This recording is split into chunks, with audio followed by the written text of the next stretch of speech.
A few weeks ago during the Pokemon Direct, we got word of the next Pokemon mainstream games being Pokemon Ultra Sun and Ultra Moon. These games will have an alternate storyline to the original Sun and Moon games.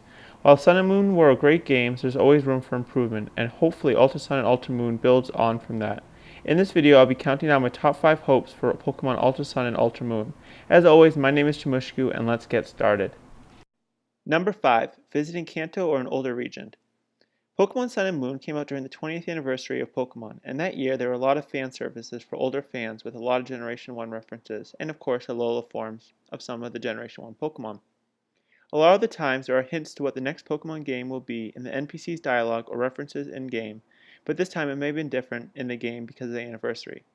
One of my favorite things in a Pokemon game was back in Generation 2, where you were able to revisit Kanto 2 years after the first games. Besides in Soul Silver and Heart Gold, the remakes of the original Gold, Silver, and Crystal, we've never seen this feature in another Pokemon game.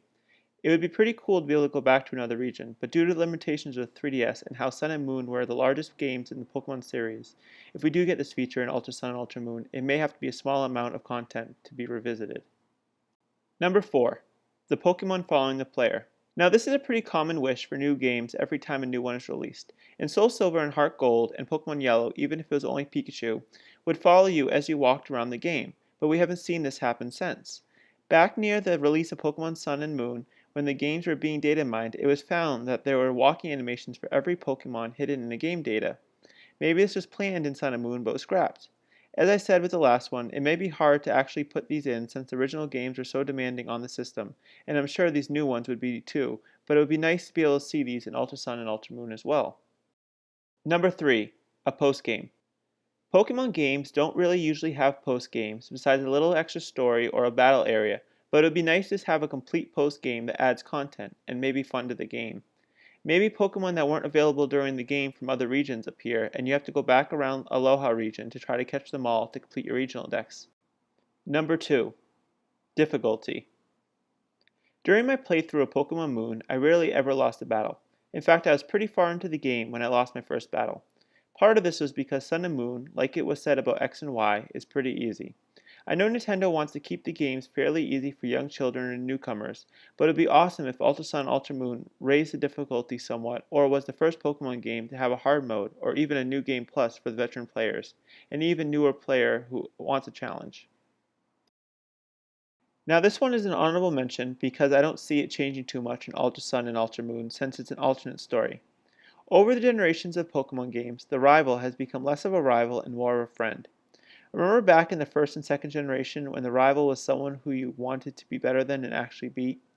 After those two generations, the rival slowly became more like a friend, and in Sun and Moon, the player was some sort of the rival. It would be nice in Ultra Sun and Ultra Moon if we get new rivals who are actually rivals. Maybe have some other side but important characters change roles and become our rivals. It would be really great to have a rival who I want to beat like Gary was. Number 1. Less dialogue and cutscenes.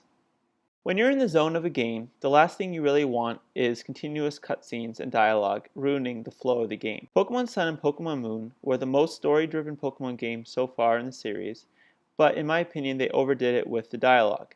You'll be walking around the Aloha region and all of a sudden you see a character that's part of the story and you know you're going to be bombarded with dialogue from that character. It kind of ruins the flow of the game for me sometimes. In Ultra Sun and Ultra Moon, it'd be kind of nice to have a little bit less dialogue but still be as story-driven as the original Sun and Moon games were. Pokemon Ultra Sun and Ultra Moon releases on the 3DS in November of this year, and I'm excited. Did one of your hopes for the game not make it on my list? Leave a comment below and let me know what your hopes for Pokemon Ultra Sun and Ultra Moon are. If you like this video, please give it a thumbs up, and if you want to stay up to date with my weekly uploads, hit that subscribe button to know when my future videos are up. Thanks for watching, and that's all for this video. Talk to y'all soon.